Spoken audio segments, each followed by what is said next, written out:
২৮ ফেব্রুয়ারি কোনো আগাম সতর্কবার্তা ছাড়াই ইরানে হামলা করে বসে আমেরিকা এবং ইসরায়েল। জাতিসংঘের তোয়াক্কা না করে চালানো ওই হামলায় প্রাণ হারান ইরানের সর্বোচ্চ নেতা আয়াতুল্লাহ আলী খামেনি। এর ঠিক ২ মাস আগে ভেনেজুয়েলার প্রেসিডেন্ট নিকোলাস মাদুরোকে তার নিজ বাসভবন থেকে অপহরণ করে নিউ ইয়র্কে বিচারের মুখোমুখি করে আমেরিকার স্পেশাল ফোর্সেস।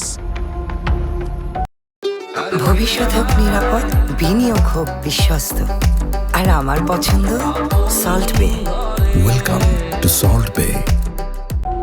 একই সময়ে প্রেসিডেন্ট ডোনাল্ড ট্রাম্প জাতিসংঘের ৩১টি সহ ৬৬টি আন্তর্জাতিক সংস্থা থেকে আমেরিকাকে সরিয়ে নেন। তার বদলে তিনি গঠন করেছেন বোর্ড অফ পিস, যা সরাসরি তার নিয়ন্ত্রণে। এক বিশ্লেষণধর্মী প্রতিবেদনে কাতার ভিত্তিক সংবাদ মাধ্যম আল জাজিরা দাবি করছে, গত ৮ দশক ধরে আমেরিকার নেতৃত্বাধীন বিশ্ব ব্যবস্থা এখন মৃতপ্রায়। ইউরোপ পুনর্গঠিত হয়েছে, চায়নার উত্থান ঘটেছে, আর ভারত, ব্রাজিল, নাইজেরিয়ার মতো দেশগুলো এখন বৈশ্বিক শক্তিতে পরিণত হয়েছে।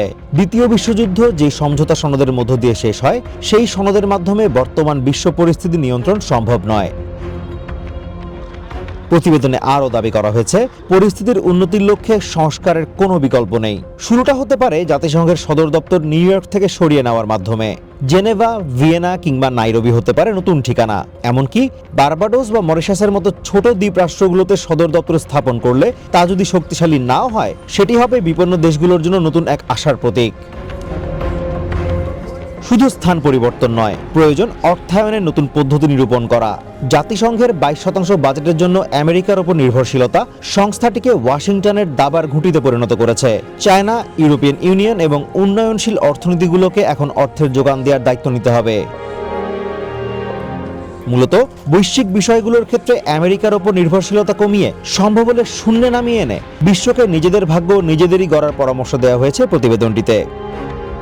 Azimur Rashid Konok, one international desk.